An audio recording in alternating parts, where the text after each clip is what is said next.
right, guys, let me see if I can do this.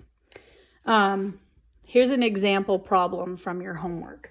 So your homework assignment had the following. Let me do euglena like I did in my 1B class, and I'm going to do it for everybody so that they have the information on how to do this. So I gave you some information. I told you that the measurement of our cell, I'm going to put it in the corner up here, it was measured at 32 millimeters. Okay, I know that he's 32 millimeters long. I printed out a copy and I measured him with a ruler.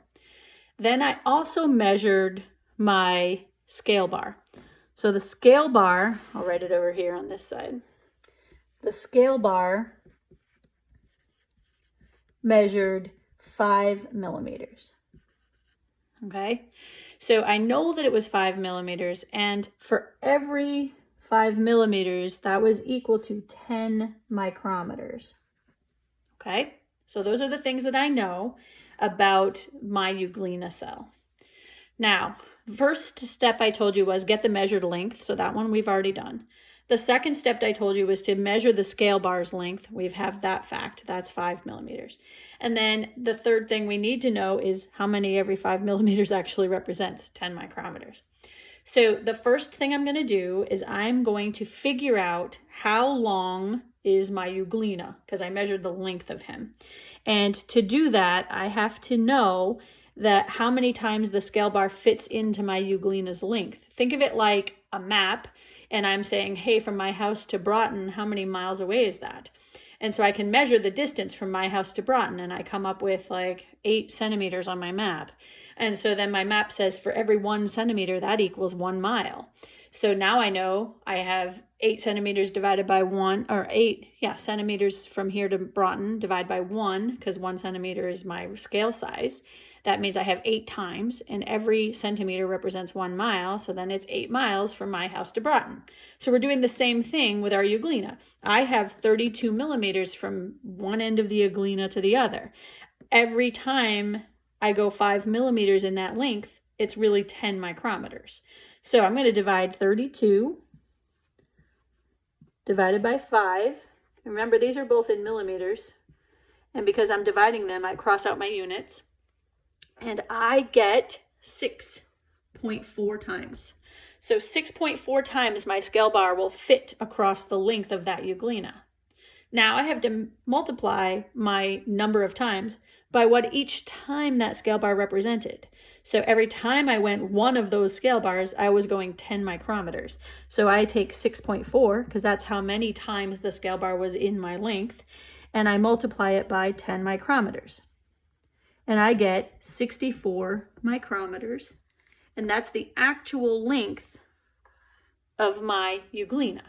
So that's step 1. Now I've got the actual length of my euglena, and now I want to figure out what is my magnification of the drawing of the euglena on my sheet. So the magnification formula, I'll use a different color.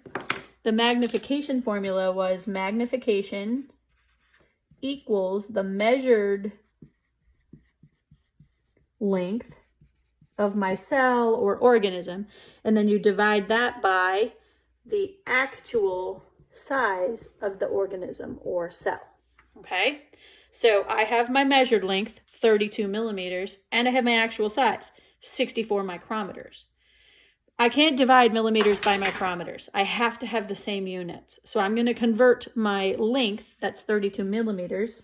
So I'm going to convert, and 32 millimeters times 1,000 is going to be 32,000 micrometers.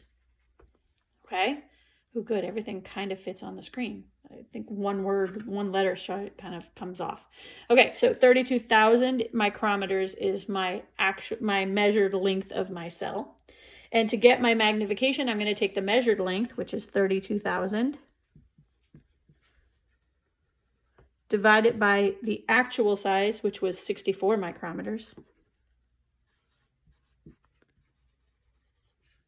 And I get an answer when I do that, of 500. Now I'm going to cross off micrometers because I divide, I can get rid of my units, and that's 500 times, and fortunately it's already in one significant digit, so my answer for magnification is 500 times.